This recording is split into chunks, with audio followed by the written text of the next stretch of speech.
Hello there folks, my name is Spoonks and welcome back to another episode of Box Office Chat. This is the show where I break down the top 5 domestic box office results, see where each movie landed, and see how well each movie did. So let's get started. Number 5 was The Black Phone 2, making $2.6 million this weekend, bringing its domestic total to $74 million and its worldwide total to $127 million. Black Phone 2 continues to stick around for as long as it can. Again, it's just been sticking around. The word of mouth still helping it out. People do seem interested, although I do think we are in the slowdown period for this movie. We're below $5 million at this point. I don't think it's going to stick around as long as something like The Conjuring did, and the holiday competition is just going to really sink this movie down. But still though, again, this movie has just done so well already. The fact that it's still in the top 5 and reaching these highs is still an accomplishment for sure. And again, I'm sure there's still going to be a couple of curious people out there who want to rewatch this movie, or maybe even I don't know why, considering the movie's been out for a while, but maybe even see it for the first time, considering it's the only major horror movie out right now. It's still got some time before Five Nights at Freddy's 2 at least. And yes, again, big win for Blumhouse and another win for the horror genre in a very successful year for the genre. Just a really solid turnout for this movie. While I'm not sure if it's gonna match the total of the first film, again, this is still a really impressive total, and I'm sure a lot of people are satisfied with it. So yeah, really solid results for The Black Phone 2. Number 4 was Regretting You, making $3.7 million this weekend, bringing its domestic total to $44 million and its worldwide total to $82 million. Talk about the little movie that could, ladies and gentlemen. My goodness, this movie just refuses to slow down, although I do think a certain movie will cause this movie to slow down a bit, but more on that movie later. But yeah, again, just completely took everybody by surprise. I mean, again, it's not like the next Sinners or Weapons or anything, but it really, found its audience, and it's been maintaining strong legs throughout its theatrical run. It's been quite impressive to see this movie leg out as well as it has, and because of that, worldwide it's on its way to surpass $100 million.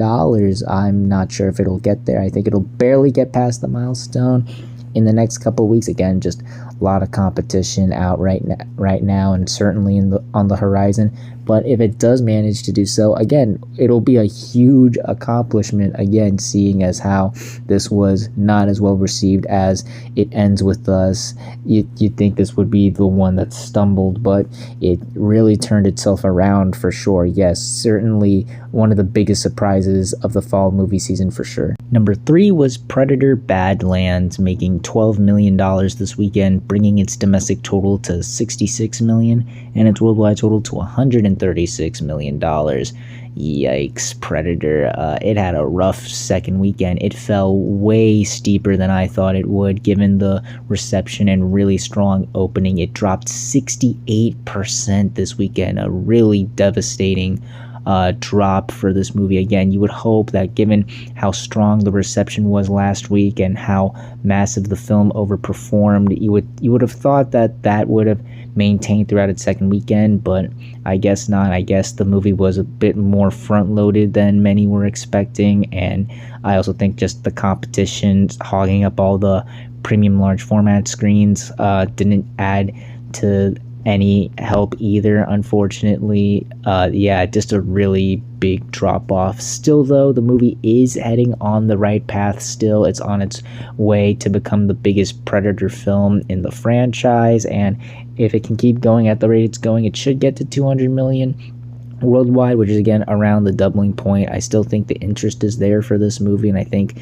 people liked it enough that it'll probably be able to bounce back from this and carry itself throughout the holidays. But yeah, certainly not what I was expecting for the second weekend. Again, I was really hoping for much stronger word of mouth and a much better hold this weekend. Again, hopefully it picked itself back up, because yeah, this is a really steep drop. Number 2 was The Running Man, opening with $16 million this weekend domestically and $27 million worldwide. This is Edgar Wright's second biggest opening ever. It topped Scott Pilgrim vs. the World, The World's End, and Hot Fuzz, but it still sits behind Baby Driver.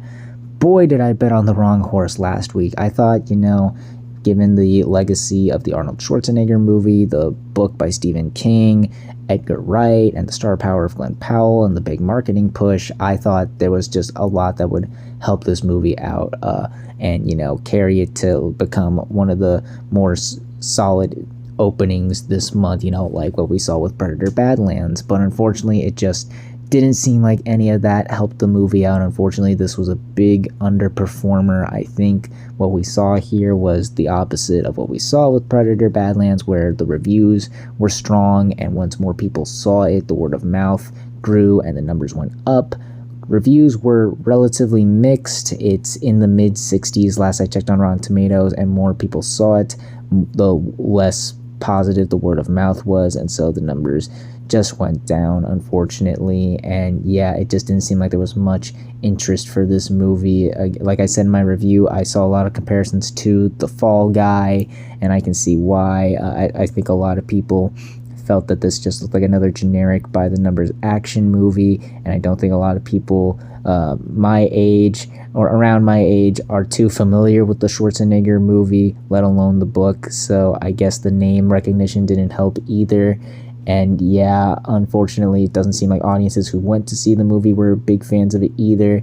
It got a B+ on CinemaScore, which is actually on par with the original film back in the 80s, but still you would hope for much stronger reception that would carry it out throughout the holiday season, especially given the competition, and even more especially the budget. This is a very expensive movie at $110 million.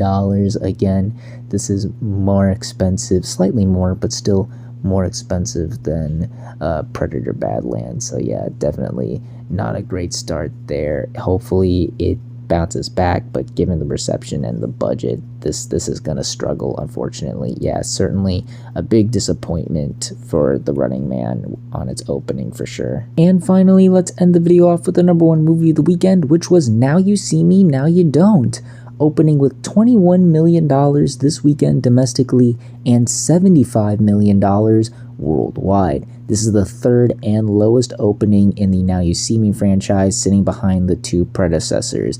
However, despite that, this certainly shocked me, as I was very skeptical, dare I say pessimistic, about this movie's opening. I thought personally they waited too long. I didn't see the hype, and I didn't see much of a marketing push. Well, clearly I've been living under a rock, because they managed to pull a very impressive opening, at least to me, because again, I didn't see like the hype surrounding this movie, but apparently they were able to pull off what The Accountant 2 did. I guess they waited just long enough, but not too long enough to keep people interested. I'm sure there were a lot of fans and just a lot of general audiences who wanted to see these horsemen come back and pull off some insane magic tricks to steal the world's most valuable diamond or whatever. I haven't seen the movie, but yeah, again, I guess the marketing worked, and I guess the hype was a lot stronger than I thought there was, which is interesting, because the reception for the movie has been even more mixed than something like The Running Man.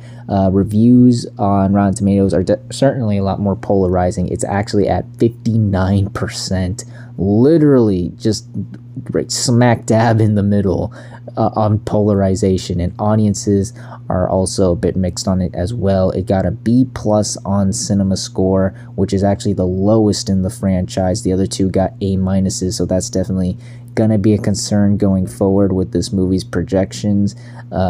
But as far as like the budget is concerned, I think it's gonna do just fine, because like I said last week, these movies are a lot more international heavy, and this movie certainly brought a lot of crowds internationally, as the international numbers boosted this to a $70 million worldwide total, and the budget was $90 million, so it should make that back at the very least in the coming days. So hopefully it can manage to keep that momentum up domestically. It's definitely going to be interesting to see where this movie goes from here. Will it be able to keep people interested, or will it suffer from the competition? That's going to be something interesting to follow with this movie. But yeah, still really impressive, solid debut for Now You See Me, Now You Don't. Again, color me surprised, because I was the negative Nancy with this movie. I didn't see what everybody else saw, I guess. Hopefully can keep this going. And those were your top 5 domestic box office results for this weekend, but we're not quite done yet, as we've got another week ahead of us and new movies hitting theaters.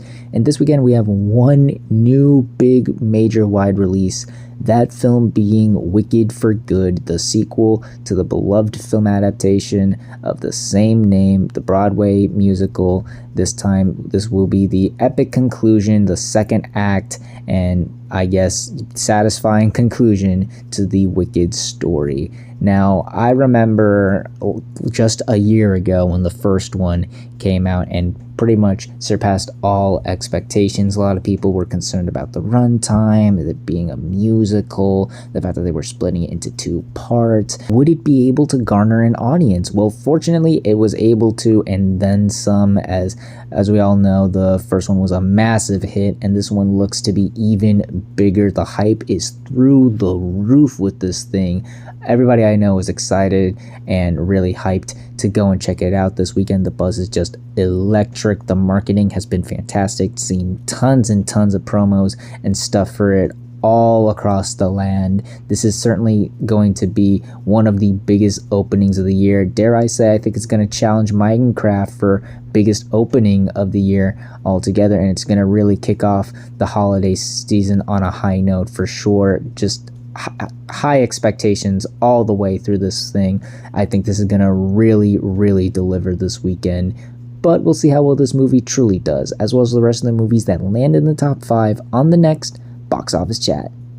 And that's going to do it for this week's episode of Box Office Chat. What did you all think of the results? Were you satisfied, unsatisfied? Comment down below and let me know. If you like this video, hit the like button. If you like this channel, hit the subscribe button. Follow me on all the social media links right there. And until next time, everyone, stay sharp.